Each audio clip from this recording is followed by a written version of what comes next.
Hello and welcome to today's webinar, Navigating the Career Fair as a CLAS Major, being presented this semester as a webinar.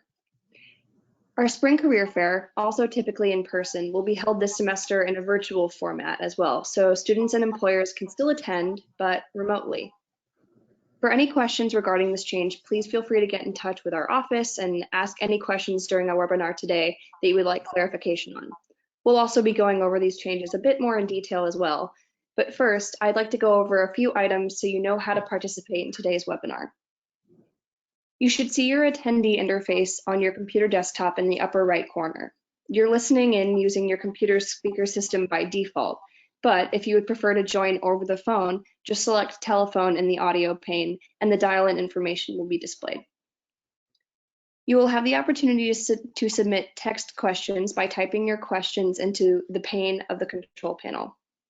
You may send in your questions at any time during the presentation, and these will be addressed during the question and answer session at the end of the presentation. Once you leave today's webinar, you will be directed to an evaluation for the presentation, and we would very much appreciate it if you would complete that and provide your feedback. Note that today's presentation is being recorded and will be emailed to all webinar registrants within 24 hours.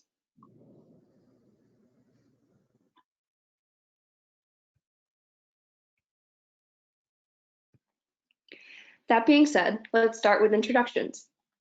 My name is Clarice Pennick, and I am a junior human development and family sciences major here at UConn, and I'm a career intern with the CLAS engagement and outreach team at our office. I'll be leading you all through the presentation today.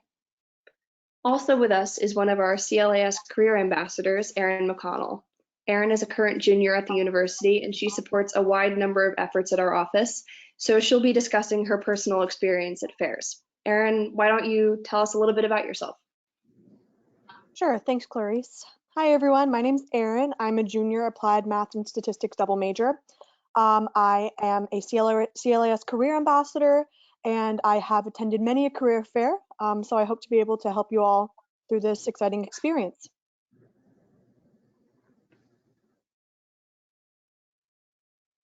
All right, awesome. Thanks, Erin. As I'm sure you are all aware, things are changing rapidly across the board, and our employer panelists who previously planned to attend today were unable to at the last minute. So instead, to supplement this webinar, we have with us today two of our career coaches from our office, Lisa Famularo and Chris Soprano. I'll let you both introduce yourselves now. Let's start with Chris. Thanks, Clarice. Hi, everybody. My name is Chris Soprano. As Clarice mentioned, I am one of the two CLAS career coaches out of the Center for Career Development. I've been with the Center for Career Development now for just over 2 years, with a primary focus on the social sciences and humanities. And prior to coming to UConn, I actually spent close to 11 years working in the corporate world with a focus on talent acquisition and recruiting for a large company. So I also bring to the table a lot of experience of what it's like to be on the other side of the table as an employer, and I'm happy to answer any questions for the employer's perspective tonight. That's great. Lisa, would you like to talk a little bit about your background? Sure. Hi, everyone. As mentioned, my name is Lisa Famularo, and I am the other of the two career coaches in the Center for Career Development focused on the College of Liberal Arts and Sciences. My emphasis is a little bit more on the hard sciences and the physical, life and behavioral sciences. So I work with a lot of students who are interested in going into various careers in healthcare or science, research, things of that nature. I have been with the Center for Career Development for about 4 years at this point and have worked with many, many students throughout that time. So I will be talking with you all today in a few minutes about the new virtual format of our career fair and hopefully answering some of your questions a little bit later on as well. All right. That being said, Lisa's going to get into her section of the webinar, talking a little bit about, as she mentioned, the aspect of the fair that will be virtual this semester. So Lisa, take it away. Thanks so much, Clarice. All right, so we know that probably the new virtual format is one of the things that you have the most questions about right now. So we wanted to jump right in and kind of talk about that first, and then move into a lot of more of our advice on how to prepare for the career fair. So first, I want to go over the basics. When is this virtual career fair? Well, it's coming up in just 2 days on this Wednesday, March 25th. The career fair, if you remember, when it was in person, was scheduled from 11 to 3, but we've actually extended the hours a bit. So it is now going to be taking place from 10 to 4. That does not mean that you have to be available during that entire time window, but just like you would maybe stop by between classes or between work shifts, if you have work shifts during the in-person career fair, you can come by during whatever times work for you. Where will this virtual career fair be taking place? It will be taking place on a platform called the Husky Mentor Network. Some of you may have heard of this platform before because it is outside of the career fair, something that we use to help students connect with alumni. However, the format of the platform has allowed us to alter the functionality a little bit to also serve the purpose of hosting a virtual career fair. So within the past couple of days, starting about the middle of last week, you should have been getting some emails from our office from our main e-recruiting platform called Handshake. And if you haven't yet, I'd like you to search your email for the subject line, register to meet employers at UConn's virtual career fair, because that is the email where you should have received all the information about how to set up an account in the Husky Mentor Network and make sure that you have the appropriate access to be involved in the virtual career fair. If you either can't find that email or have questions about the content of it, definitely let us know. But it is a really step-by-step guide that walks you through the process, and it's supplemented by a YouTube tutorial. So if you can see the next bullet on the slide here, the name of the video is listed right there, Student Guide to Husky Mentor Network and the Virtual Career Fair. That is a video that walks you through exactly what your Husky Mentor Network profile should look like in terms of how to access everything that the fair is offering you. And it was actually put together by somebody who runs the Husky Mentor Network, so it's 100% accurate. It's an expert on the platform, and he should really be able to answer a lot of your questions.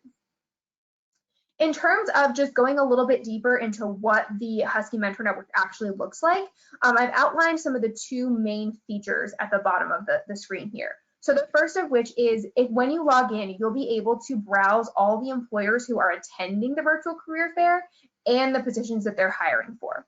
So you can go in actually even starting now and look to see what employers have signed up to attend and whether they're hiring for full-time jobs, for internships, maybe for both, or maybe for a couple of other types of positions, and sort of make note of which ones you're most interested in. Then once you've decided on which companies you might want to connect with during the virtual career fair, you can send a personalized request to an employer from that company to set up a 10-minute conversation with them. So that means that the way this virtual career fair will be taking place is a little bit different in the sense that you'll be actually scheduling times to meet with each employer, and you can do that ahead of time or the day of. Both options are available to you, but those conversations will either be taking place via phone or over a video conference, depending on which option you select, instead of in person. So that's kind of what the fair will actually look like, and you are able to schedule up to 10 conversations at a time. So you can go in today and schedule your first 10 conversations, maybe for the morning of the fair, and then starting in that afternoon, once you've completed some of the ones from the morning, you can schedule more. But it's meant to be flexible so that you have any option you'd like in terms of how many conversations you want to have and what time of day you want to have them. One quick note. Employers, when you request a connection with, a conversation with them, they do have to accept your request, and you will be notified when they do accept it. So just keep that in mind in order to kind of plan out your day and make sure that you're leaving yourself enough time to adhere to the schedule that you've set for yourself. To add to that, in terms of resources to help you prep for this virtual format beyond this webinar, which we do have a lot of advice coming up on the next couple of slides, there is a blog post on the main page of the Center for Career Development website entitled How to Prepare for the UConn Virtual Career Fair. So in addition to watching the YouTube video that I previously mentioned and attending today's webinar, that's another great resource for you to take advantage of. And I'm actually going to, in the chat box, put the link to both the YouTube video and the blog post so that you can have it for easy access right now. But also know that you can search them anytime after this webinar. And in addition, one last resource I want to make sure you all know about is in the Center for Career Development, have asked all the career coaches to be available for virtual career fair prep and questions. These appointments are going to be quick 10-minute appointments, and they're going to be available starting Tuesday afternoon, so tomorrow at 1 p.m. And they're also going to be available all day Wednesday. So if you have like a last-minute question about what you should say to an employer, or if you're having technical difficulties, or if you just need a refresher about something that you learned from today's webinar, you can go into Handshake and schedule one of those appointments, or maybe even multiple of those appointments, to get yourself really as prepared as possible. And then lastly, just in terms of the virtual format, just a couple of things to keep in mind.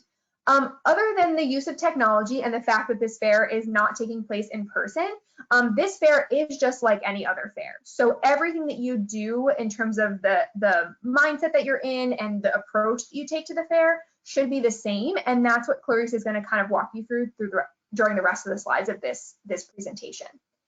However, we do also want to mention that this format is new to everyone, including the employers who are participating. So just keep that in mind as you go through this process. And for example, if you don't immediately get an acceptance from a request that you send to an employer for a conversation, don't necessarily take that as a bad thing or that they're not interested in speaking with you. Just know that they're also learning this technology and they need a few minutes or even a day to accept that request that you've sent them. And then lastly, just one key reminder that I want to make sure you kind of have on your radar is that unlike in an in-person career fair where you can maybe exchange physical collateral with the employer, like maybe a business card or a copy of your resume, you're not going to be able to do that in this virtual format, obviously because you're not in person. So because of that, there is a feature on Husky Mentor Network where during the conversation that you're having with an employer, you have the option to exchange documents. So at that point, you are welcome to upload your resume or upload another document that you might want to share with them. And in addition, it's really important for you to make sure that you ask for contact information to follow up with the employer after the meeting. Because if you don't, then you may not have any way to get in touch with them. And that is not really the ideal situation to find yourself in after a career fair. So Clarice is going to talk a little bit more later about how to follow up after a career fair, but just want to kind of point that out as one of the biggest differences between a virtual and an in-person career fair is that exchange of collateral is going to look a little different, but should definitely still be on your radar. So that's the information that we have to share at this point about the virtual format. If you do have any questions right now that you want to throw in the question box in the right-hand side of your screen, we will definitely hold on to those and answer them at the end of the webinar. But if not, I'm going to turn it back over to Clarice to go ahead and talk about the career fair prep recommendations that we have in general. Okay, awesome. Thank you so much, Lisa, for going over that in such detail. I know students can really use that information at a time like that. So with all that in mind, let's now get into what you can personally do in preparation for attending a career fair. So before we begin, let's talk about your goals for participating in the career fair. Having these goals will help you establish a clear purpose and guide your actions with intent. In the next couple of days, you should consider a number of different questions. Consider, what are your reasons for attending the career fair? Why are you participating in it? What do you hope to gain in speaking with employers? And what is the main accomplishment you wish to reach at the career fair? Or what's something you'd like to learn more about in order to better prepare? Answering these questions will help you establish clear action goals in successfully preparing and then participating in our virtual career fair. So now, if you have a piece of paper in front of you, I encourage you all to write down some notes or some thoughts and jot down any information you may find helpful now or throughout this webinar as well.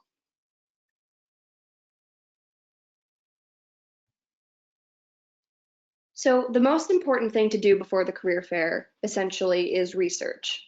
Familiarize yourself with the employers that will be attending the fair and create a list of those that you would like to virtually meet.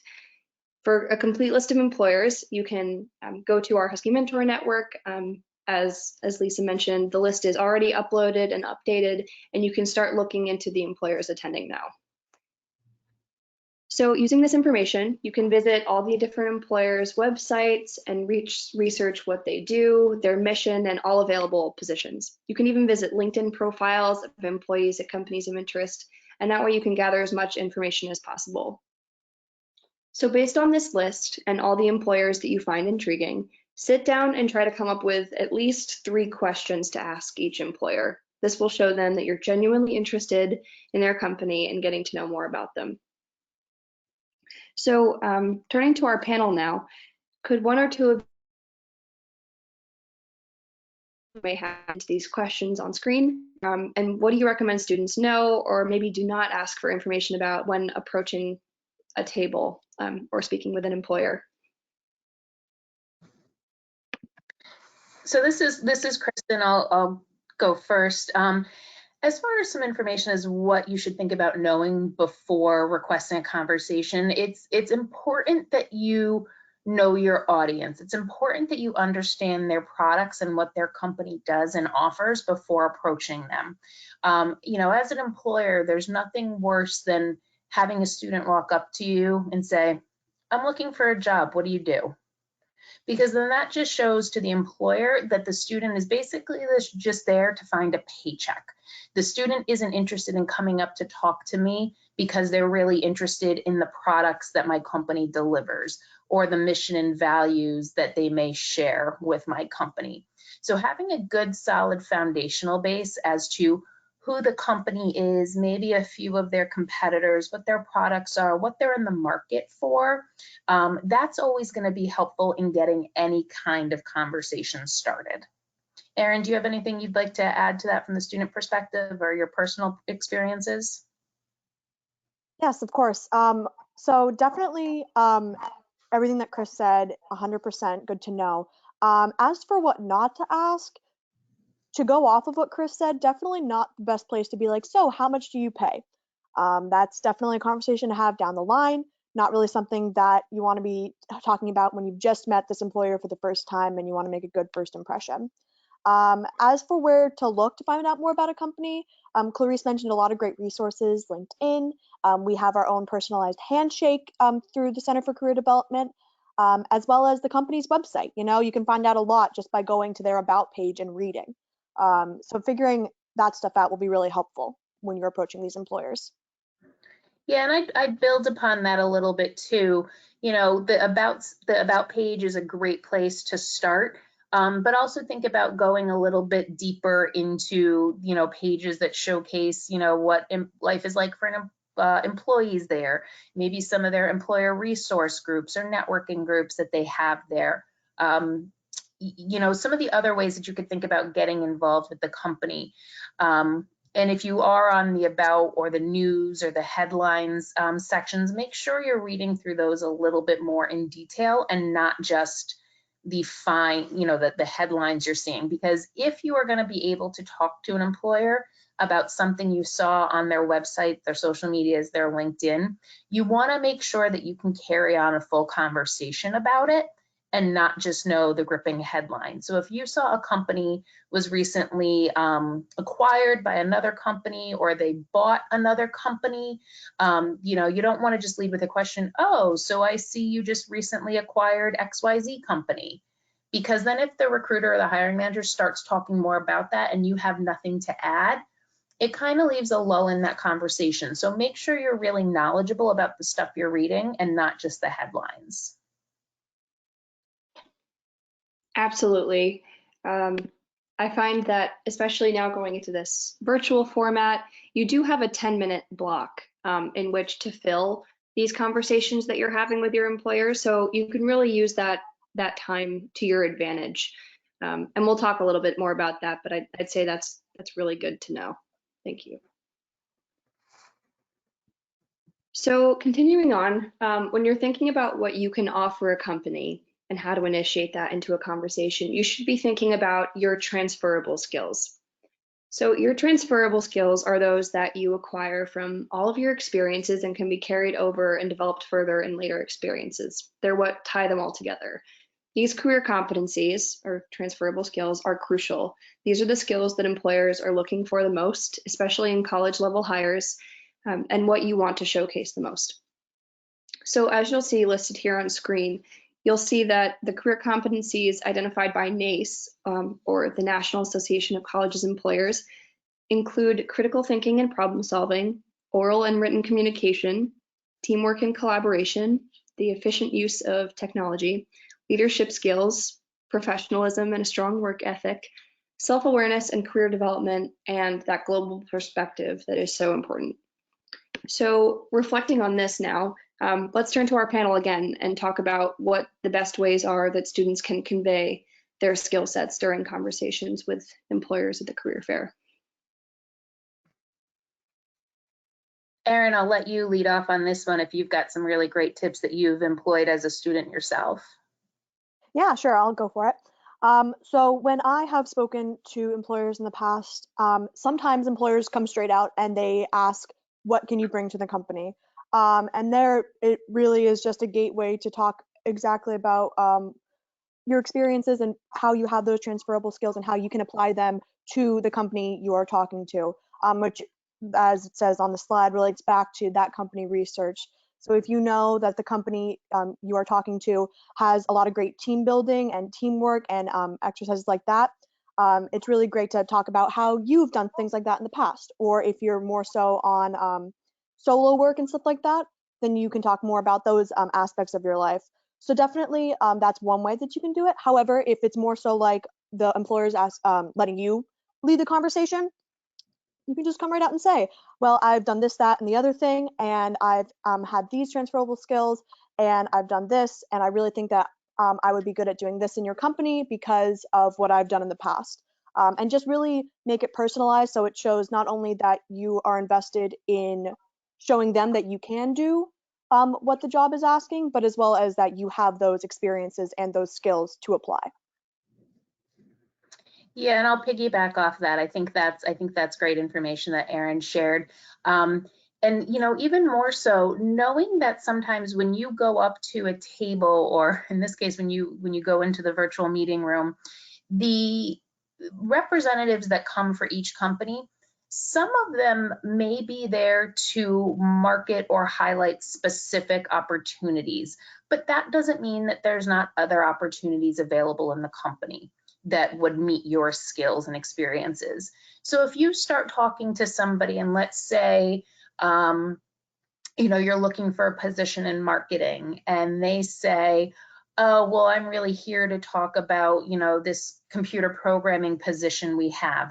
That doesn't mean that the company doesn't have anything for you. That's where you have to be a little bit more creative and say, oh yeah, you know what, that's not exactly the area I'm looking in, but I do have excellent creative problem solving skills and I'm really great at utilizing technology to, you know, market specific products or whatever the skill sets that you're trying to articulate is. You know, can you tell me a little bit more about ways I might be able to apply these particular skills to the company as a whole? So it's important to remember that don't just stop for what they say they're looking for, but to insert yours.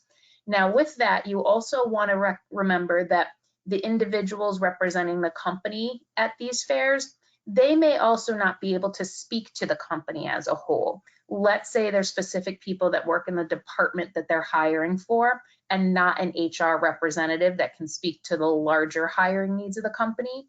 You still, if they tell you we don't know, again, that doesn't mean that there's no opportunities for you. That's just another opportunity for you to think about asking if they have additional contacts that they may be able to share with you to gain more information about other areas of the company and how you might be able to lend your services to that.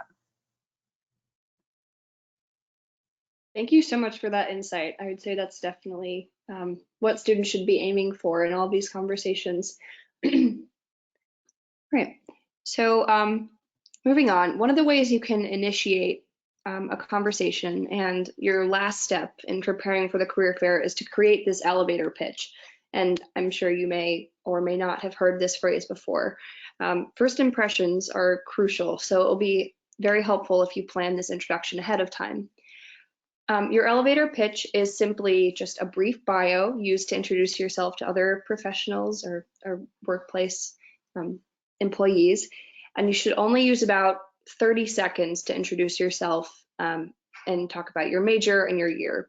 Make sure that you're friendly and have what you're going to say ready. Be sure to describe your interest in the company as well as any relevant experience you may have, being as specific as possible. And you can also offer your resume or contact information to the employer and then thank them for their time and consideration. One of the resources we actually have available to you is our elevator pitch activity, where you can develop and tailor your elevator pitch for each company that you meet with, and it will be available to download for participants of this webinar. It has been uploaded.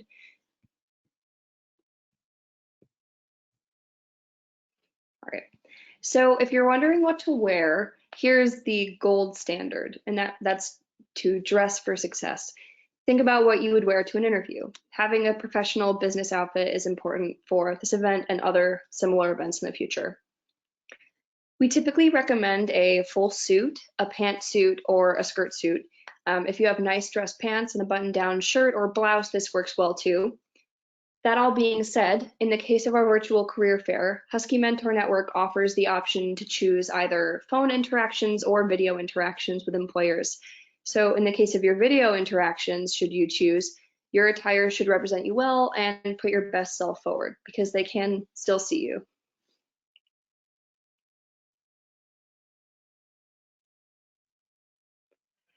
So on the day of the fair, we recommend that you have with you a padfolio, paper, and a pen. And if you don't know what a padfolio is, it's a leather-looking professional folder with a place for a notepad and any papers you may need to keep organized. You can find these at the bookstore or any other office supply store.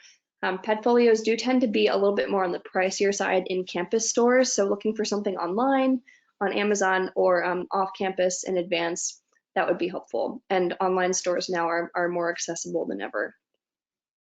So in a folder or a padfolio like this, you can keep copies of your resume in here, and you can take notes while talking to employers. Taking notes during your conversations will show them interest and help you recall those specific details later. Although it is a virtual fair today, and a padfolio may not be the most crucial aspect of your interactions, I still recommend picking up one or another folder to make sure that all of your papers you may want to reference during the virtual fair are all organized and together.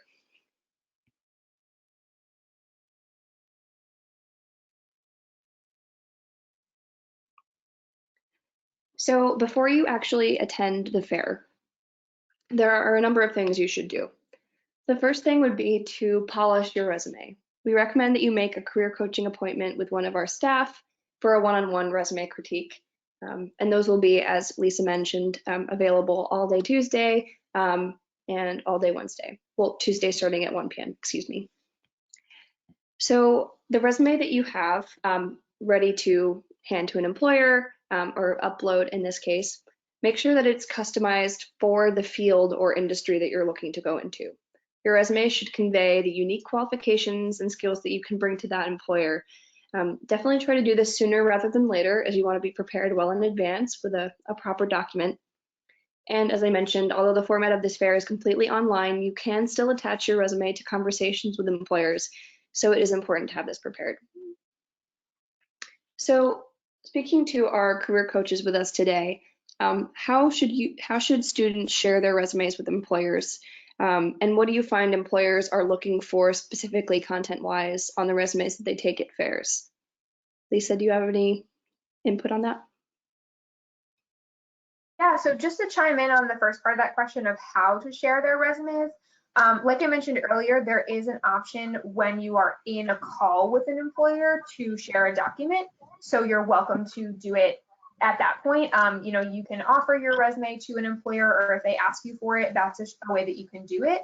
But also just don't discount the quote unquote normal ways that you might share a document with an employer. So feel free to ask for their email address and email it to them on the spot, or if the conversation about a resume doesn't necessarily come up during the interview, you can always email it to them afterwards if you have their contact information. So just try to be flexible and be creative and share your resume in any way that kind of feels comfortable for you during those conversations. I'd also add to that, and knowing that you may be uploading your resumes to the platform, and you might have multiple versions of your resumes available, especially if you're trying to appeal to different industries. having the documents properly named so that you quickly at a moment's notice know which resume relates to which industry is going to be helpful. So I might choose to label, if I've got two different versions for two different resumes, or excuse me, two different industries, I might choose to label that document Kristen Soprano Human Resources resume, or Kristen Soprano Marketing resume.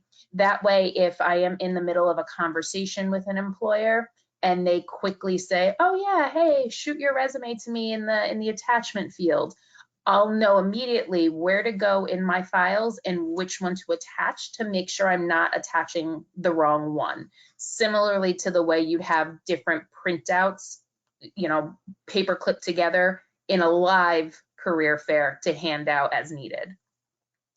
As far as the second part of that question and what do employers look for, whether it's an in-person career fair or a virtual career fair, your time to impress and connect and share information with an employer is going to be very limited. And knowing that these appointments are only going to be 10 minutes, you really want to make sure that your resume is highlighting the most important information in a way that allows their eyes to quickly skim it and grab their attention, because they're going to want to spend that precious time connecting with you and learning more about you, that they're only going to quickly glance through the words on the document. So that's where making sure those action verbs are really popping out, that the most relevant information is towards the top of the document, and that the leading verbs that you're leading your bullets with are strongest on the left-hand side of the page, because when they skim and we read left to right, they're going to be skimming down the left margin first, looking for those keywords that are going to pop out. Absolutely. Thank you so much, both Lisa and Chris, for sharing your insight into that. And for any students wondering on how to further enhance that, we have a number of resources on our website that will help you supplement your resume development. And then we also have our career coaching appointments where you can speak with one of our staff and just go over those things, maybe more specifically in your situation.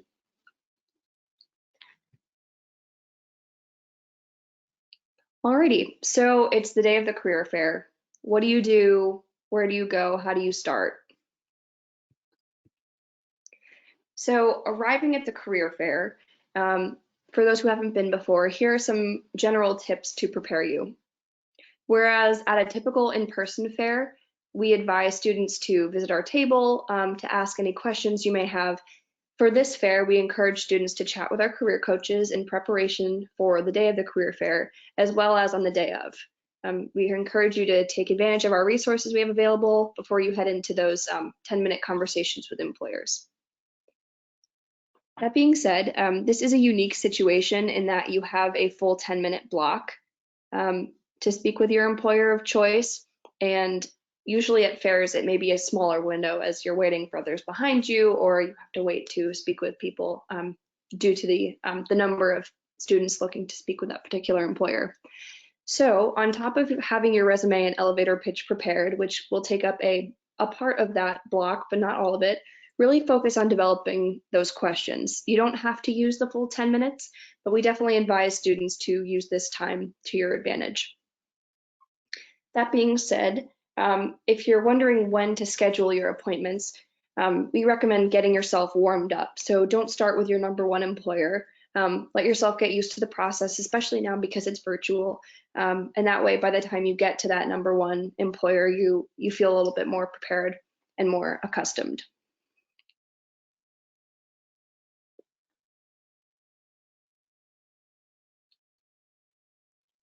Okay, so engaging with employers is so crucial in a setting like this, in person or virtually.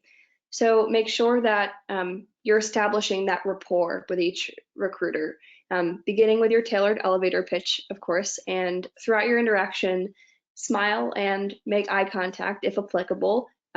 If your conversation is taking place on a strictly audio basis, make sure to stay engaged and active.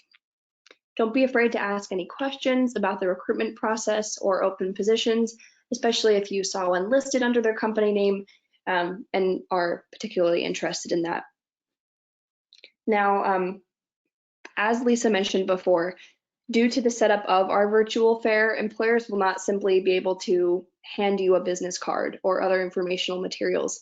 So this means that you have to make an intentional effort to ask for contact information and offer your resume digitally.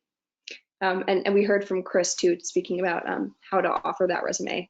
But make sure that you are making those connections and really utilizing that time. If at the end of your interaction an employer doesn't accept your resume, do not be alarmed. This can be a common occurrence. Some companies don't allow employers to collect resumes, even digitally. And remember, your resume is essentially being used as a guide for conversation, so make sure that you are communicating your experience throughout the conversation as well.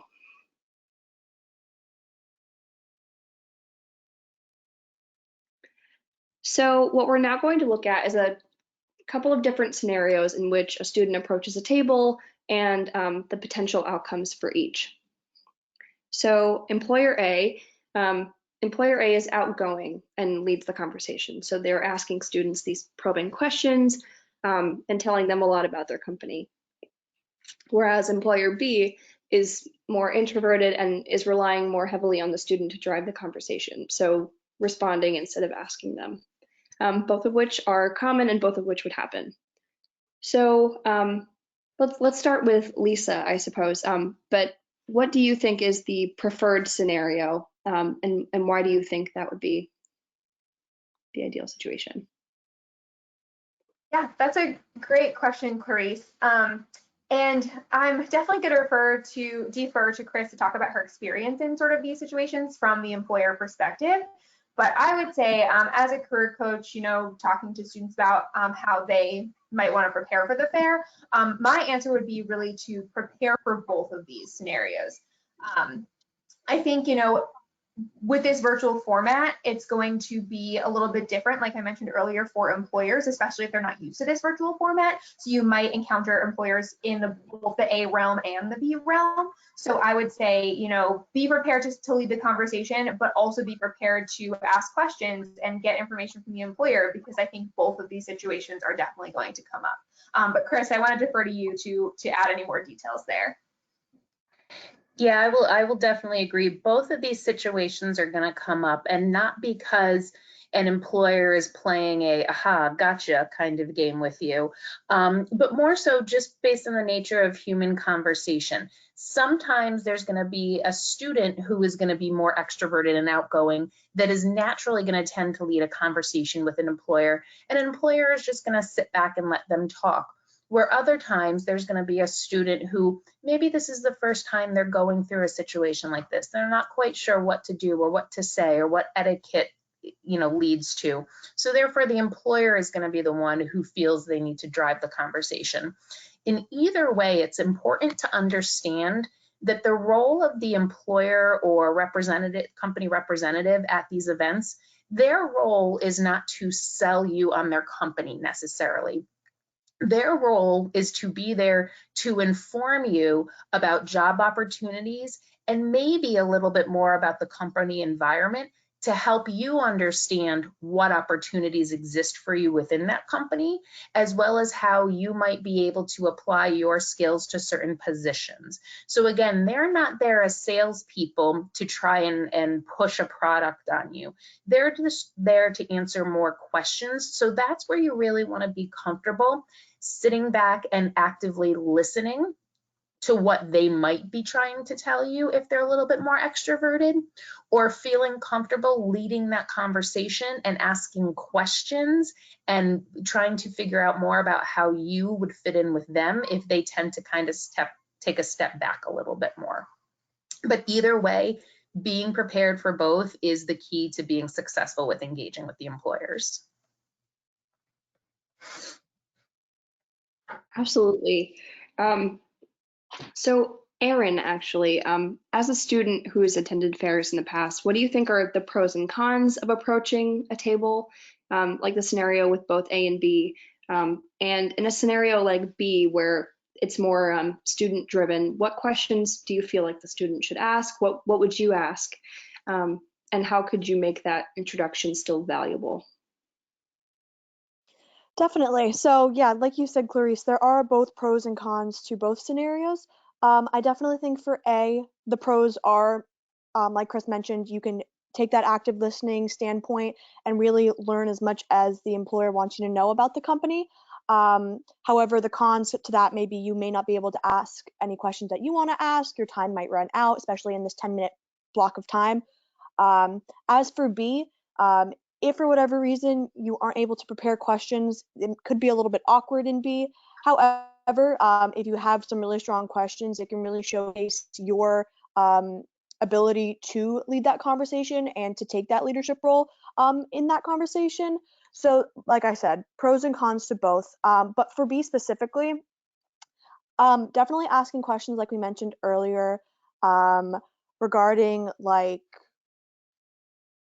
what positions they have, what they're looking for in that position, what is the best way to get in contact with them in the future, if they want to take your resume. In my personal experience, I usually walk up and I introduce myself as you do with my quick elevator pitch. And then my first question is always, what opportunities do you have for a person like me? So an applied math and statistics double major. And sometimes they'll say they don't have anything, but like Chris mentioned earlier, there's always a way that you can spin it to reflect something that you are interested in. So I definitely think that that is the best and strongest way to start off with conversations where it's more so student driven, but it can really be what you make of it the most. And I think to add to that, one of the questions that I loved hearing the most as a recruiter was when students would ask me, what do you enjoy working? What do you enjoy the most about working at the company? And that was a really great question, because even though I heard it a lot and I found myself repeating it a lot of times, it was nice because it showed me that the students value hearing about me as well and have more on their mind other than just the immediate goal of getting a job, because there's more to than just getting a job, which is the paycheck. There's more of, these are the people that I could potentially be working with for months or years to come, and making sure that I'm going to fit in with these people, that the culture aligns with what I'm looking for, that I hear other people who work there telling their positive stories about the company. That can be really telling. So even just, for more of those introverted employers, turning the tables and getting them to talk about themselves will open itself up to natural conversation and dialogue, and potentially even give you an opportunity to develop additional probing questions to gain more insight either to the job itself or to the company as well, just through their description alone. Yeah, absolutely. I think it definitely is a two-way street, and we see that in a lot of interactions, both in the workplace and in situations like this. One last thing I'd like to add about other scenarios that we talked about, reflecting on Erin's comment as well about her major. You may see a company name and think immediately that they do not have any opportunities available to you because of your major. However, there is no harm in doing a little bit more research, learning a little bit more about that company, and then initiating that conversation instead of just maybe like brushing by, a table in person or not registering for a conversation, because there really is no harm in it, and there's only connections to gain. So making those connections can be really, really valuable. All right. So after the career fair, one thing to make sure that you do is to remember to send out thank you notes to each employer that you met with. This is the step most students forget or leave out. So you can do this via email or even through LinkedIn, but make sure to send them within 24 to 48 hours. Then about 2 weeks after the fair, you can follow up with organizations that you're still interested in or where you've applied to jobs perhaps. And you can do this by contacting a recruiter and expressing that continued interest or asking questions about the application process. So speaking to our panel again today, you can answer either of these questions on screen, but what do you feel is the preferred method of follow-up for employers? And then what do employers like to see or hear in those messages? So I'll start with this one. Again, going back to my former recruiting days, I would say in relation to what I like to see in a follow-up message and how detailed it should be, you know, I think a lot of times you talk to a lot of people when you go to a career fair or when you join it virtually. And so often there's that angst of, I need to get it out as quickly as possible, so I'm just going to write as short a message as possible, which usually translates into, Dear Kristen, it was so nice meeting you at the Yukon Spring Career Fair. Per our conversation, attached is my resume. I hope to hear from you soon. I can't tell you how many of those emails I received after career fairs. And you have to remember that if I got, let's say, 15 to 20 of those from one career fair, that's not the only career fair I'm going to. So chances are I'm also getting 15 to 20 of those similar messages from 3 or 4 or 5 other career fairs as well. So making sure that you're not just rushing through and keeping it short for the purpose of time, but being thoughtful in the wording and the connections you're putting in there.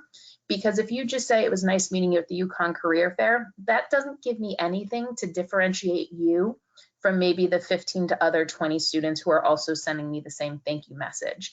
However, if you sent me an email that said, Dear Kristen, it was a pleasure meeting you at the Yukon Career Fair. I really enjoyed learning more about the benefits that your office provides, including the free fitness center membership, right? That's going to be something that's going to help me just have that extra cue to try and think back of who are the people I had that conversation with. What's this unique tidbit that makes me recall you in my head itself? So you don't have to add a lot of verbose detail, but even something as small as that can help set your email and thank you message apart from all the others. Absolutely. And I think that's really important to keep in mind. Lisa, did you have anything that you wanted to add to that? I would definitely echo everything that Chris just said. I think that even though I haven't been on that side of the table at a career fair, I feel like I can relate to some follow-up messages from interviews that I've received, and it's always those ones who refer back to a very specific aspect of our conversation, especially if it's an aspect that we really bonded over in the moment. You know, whether it's, you know, we were from the hometown, or we shared an interest in a certain organization or even a sports team.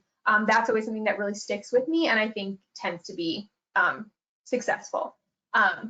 Erin, do you happen to have any anecdotes of times when you sent thank you notes or things that you would recommend? Yeah, so I definitely think sending emails is a great way to follow up, but I also think, as is on the picture on the slide, utilizing LinkedIn, and not just sending the generic, hi, I'd like to connect with you message that they automatically make for you, but really personalizing it to your experience so that the same way with the email, the employer knows who you are, it's able to recall more clearly who you are versus all the other people that they're talking to.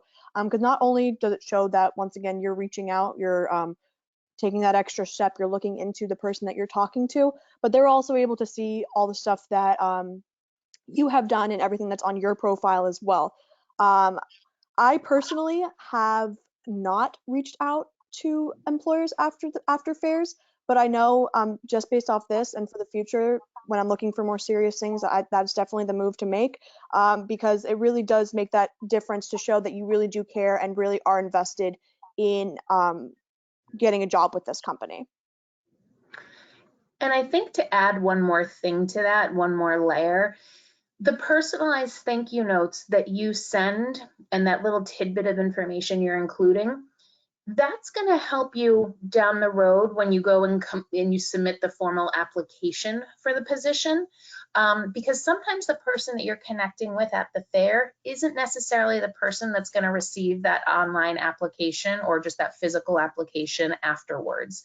So specifically, if you're going to submit your application and you're writing your cover letter, and in your cover letter you say something along the lines of, you know, I'm excited to apply for this position. After speaking with Kristen Soprano at the career fair, she really provided additional insight into your company, which sold me on the fact that this is where I want to work, right? So if somebody else is receiving that on the application side and they see my name in there, they may come to me as a point of reference now and say, oh, you met Lisa Famularo at the Career Center, which would then lead me to say, or excuse me, at the career fair, which would then lead me to say, oh yeah, I did talk to her. Oh, that's right. She was the one we connected on the fact that we're both originally from New York, right? So that extra personalization is not only going to help you stick out in the immediate minds of the person you talk to, but also help you down the road in the application process as well. Absolutely. Thank you for sharing that that recruiting side of it. I think that's so important to consider because there are so many different layers. So thinking about what to do after the career fair, aside from sending those thank you notes that are so crucial, it's also important that you assess your experience and then plan for the next one. So reflecting on your strengths and weaknesses, what you accomplished, and then make notes on any changes you feel you need to make to increase your success. You can also visit our office virtually and meet with one of our career consultants over the phone or via video chat to explore those career options and then learn more about the job search process for each industry. And also just keeping in mind that career development is a learning experience and a lifelong process, and our office is always here to help, so feel free to reach out. So as mentioned before, here are some of the available resources that we have for students. Firstly, a recording of this webinar will be sent to all registrants and attendees, so definitely review this if you have any questions or thought you maybe missed some of the content covered here. We also have our tutorial for students on YouTube developed specifically for this virtual fair that, that Lisa linked in the chat. So if you have any desire to go look at that, I would say that definitely give that a review. And then also the blog post on our website written by one of our staff, which Lisa touched on as well, and is also in the chat. And of course, we do encourage you to make those career coaching appointments so we can best help you prepare for your unique situation. So this is our contact information and our location in Wilbur Cross for those who are interested in visiting upon the reopening of our office. And remember, all this information and more resources are on our website at career.uconn.edu. All right, Clarice, I'm going to go ahead and get started with the Q&A, if that's all right with you, and read out the first couple of questions. Absolutely. So one of the questions that came in is related to the format of the virtual career fair. So I know we talked earlier about how students will have the option to choose either phone or virtual. So the question is, how do I know if I should choose phone or virtual? Do employers prefer one over the other? So Chris, would you mind getting started with that one? Yeah, not a problem. So as far as the format goes, I think it's really at this point consider what you are most comfortable with. I want to reiterate something that was said at the beginning of the presentation, and that keep in mind that we are kind of all in this together at this point. I understand that virtual career fairs are probably new to all of you. And in some cases, they may also be new to some of the recruiters or hiring managers. Some smaller companies might always just send people out as opposed to paying the money, because some virtual career fairs also do come with fees to do stuff virtually. And this might also be a new platform to employers as well too. So this is something that everybody is kind of figuring out together, and given kind of the state of everything right now, I don't think there's necessarily one preferred method over another. I think at this moment, people are just happy to be able to connect with people in any way possible. So consider going forward with, I heard a little giggle there. It's true though. But consider moving forward with what you are more comfortable with at this point. Some recruiters might even say in a description that they prefer virtual, and then great, go with that. But if you're somebody who prefers phone and you think that that would lead to your best performance, then try to schedule phone as much as possible. If you're somebody who feels that you really want to get a sense of a person and those interpersonal connections with somebody, and that you only can achieve that through the virtual component, then go ahead and schedule the virtual component. So I'd say really lead with what you're comfortable with.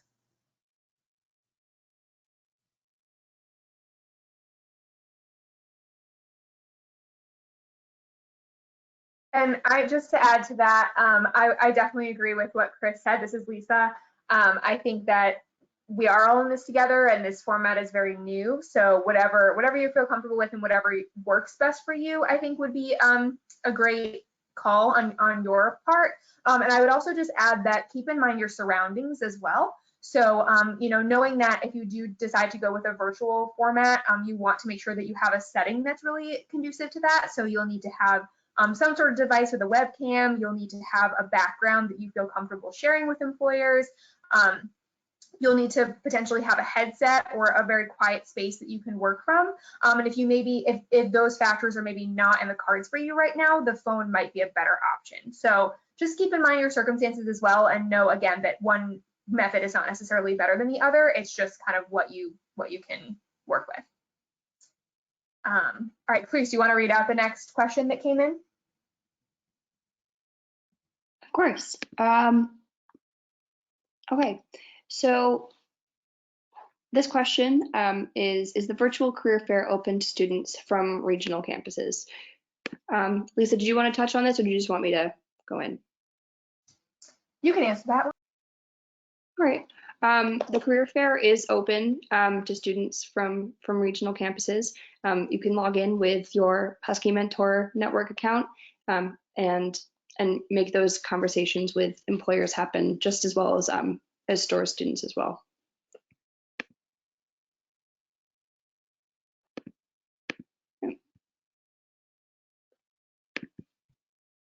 All right, I guess I'll take the next one as well. So another question came in that says, what type of employers would someone hoping for a career in dentistry or higher medical care look for?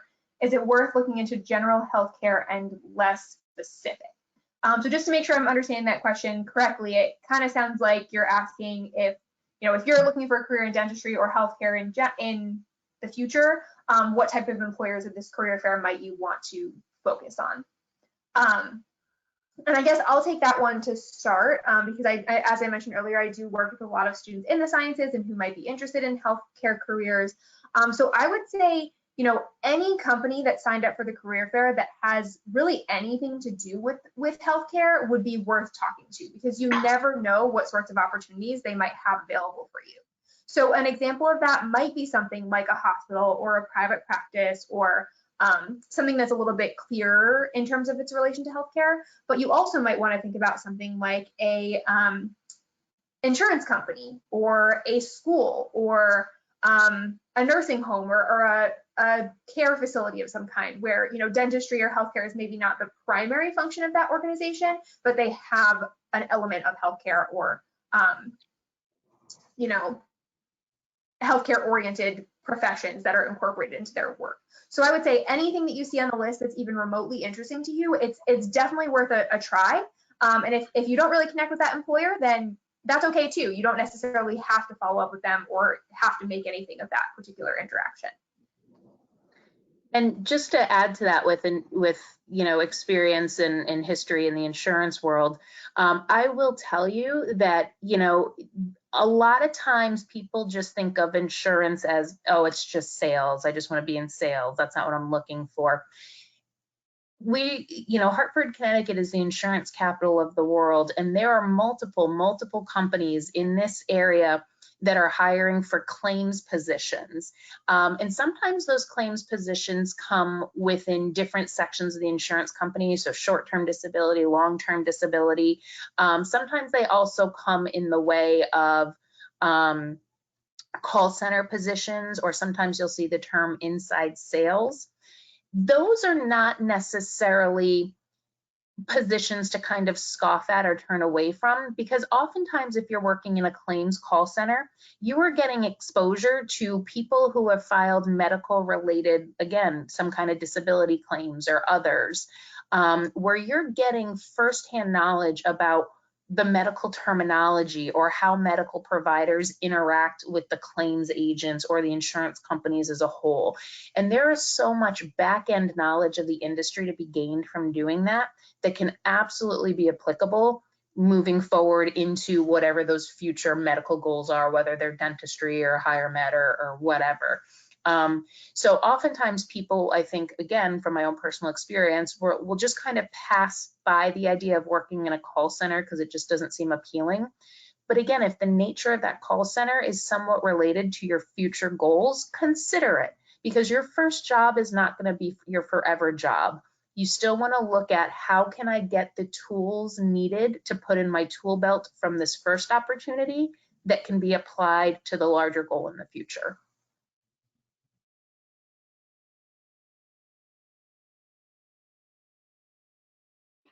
Absolutely. Thank you so much, Chris, for discussing that. I think we talk about that a lot, especially with CLAS students. We tend to either brush by an employer thinking there aren't opportunities for someone who's studying in that particular realm. And I think making sure that students are really pushing that that those transferable skills are so critical, and then also thinking about how that could be applicable to careers in the future as well. Alrighty, so looking at our questions and everything, was there anything that anyone in our panel or Erin would possibly like to add before we wrap up? Any other potential questions? I think just one last thing that I want to say from the student perspective is that while it is scary talking to employers, it's just really crucial to remember that they're also people. They've been through this process as well. They know what we're going through. They know we're students. And it's okay to be nervous, but just know that it will get better, it will get easier the more you do it, the more you put yourself in those situations, the more you have those conversations. And from there, you'll get that job, you'll get that internship, and yeah, it'll be great. Yeah, I think that's an important point to make, Erin. It's just you're two people having a conversation. You may be nervous, but you're just there to talk through things, and don't let your fear or your nerves take over the aspect of conversation. At the end of the day, it's just you sharing your future career interests with somebody who may be able to extend a hand in helping you through that. So don't lose sight of just being conversational and relaxed with somebody. Yeah, and I'll just chime in and echo all of that really briefly. As we've been saying, this is a new experience for all of us, and there might be some hiccups, but I feel confident that you can overcome them. Remember that the career coaches are available all day Wednesday and even on Tuesday for questions, even if it's like a technical question that you come up with. So just please utilize those resources, and I wish you the best of luck. And I'm going to turn it back over to Clarice to wrap us up today. Alrighty. Well, thank you all so much for coming, for attending today's webinar, navigating the career fair as a CLAS major. So once you leave today's webinar, you'll be directed to an evaluation for the presentation, and we would appreciate it greatly if you would complete that and provide your feedback. You'll also receive a follow-up email within 24 hours with a link to view a recording of today's webinar too. So referring back to that as a resource as well, that can be helpful. So thank you for joining us all today. Thank you to our panelists, Erin McConnell, Lisa Famularo, and Kristen Soprano. It was very insightful. And thank you all to our attendees, and have a great rest of your day.